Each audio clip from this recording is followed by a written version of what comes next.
passing National Infrastructure Fund Bill, which I am sure His Excellency the President is going to assent to on Monday to become law.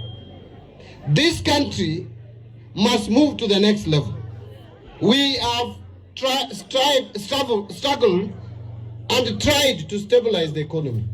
Where we are, we have to now start the economy of the Republic of Kenya by setting up an infrastructure fund to develop our major infrastructure projects which are commercially viable.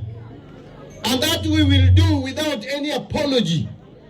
Now, when I listen to some leaders in this country who are calling themselves alternative government, and when they address press conference, they are saying that Kenya should reject National Infrastructure Fund, I dare ask them whether they have done their study to see how this infrastructure fund has revolutionized infrastructure in India, has revolutionized infrastructure in Canada, has revolutionized infrastructure in South Africa, and even Singapore and the rest, where we have national infrastructure funds.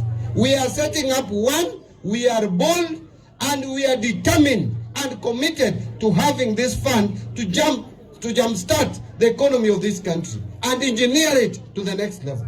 When they talk, they tell you at the only way you should instead think about infrastructure bond. Infrastructure bond is borrowing.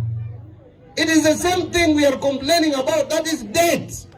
You cannot tell us that you don't want us to take more debts, and when we are looking for ways and opportunities of doing our projects without borrowing, you are telling us again to go back and borrow. I don't know whether they understand what infrastructure bond means. It is simply a bond. It is a debt. It is borrowing. And we are saying we must reduce borrowing.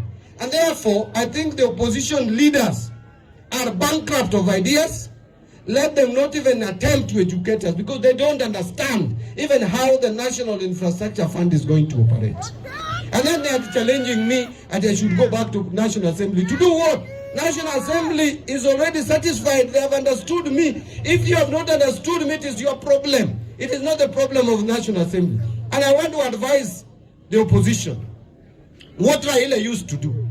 Raila set up an economic council where I was seated. I was a member of that economic council. We were with Nderitu Mureithi in that economic council and other people. We were advising Raila on economic matters. You don't just wake up from your house and you have no background in economics, finance, or you come out and you start talking economy. You can't understand economy if you are not an economist or an accountant or a financial expert. You need to be advised. And these leaders, Kalonzo, Gachagua, Eugene, Muturi, none of them has background in economics, finance, or even accounting. And they are talking economy without any advisor. You look at them, there is not even a first-year economic student standing with them. How do they understand what we are trying to do? No wonder they are coming up with crazy ideas and exposing their lack of knowledge of how National Infrastructure Fund is supposed to operate. And they are saying that we are setting up a fund for campaign. How do you crowd in private sector? How can private people, private capital owners give you money for your campaign? And we are telling them this National Infrastructure Fund is supposed to de-risk, is supposed to blend private capital, wait and see how it is going to work. We are going to set up a fund of professionals, managed professionally and competently, and it is going to help us develop our infrastructure.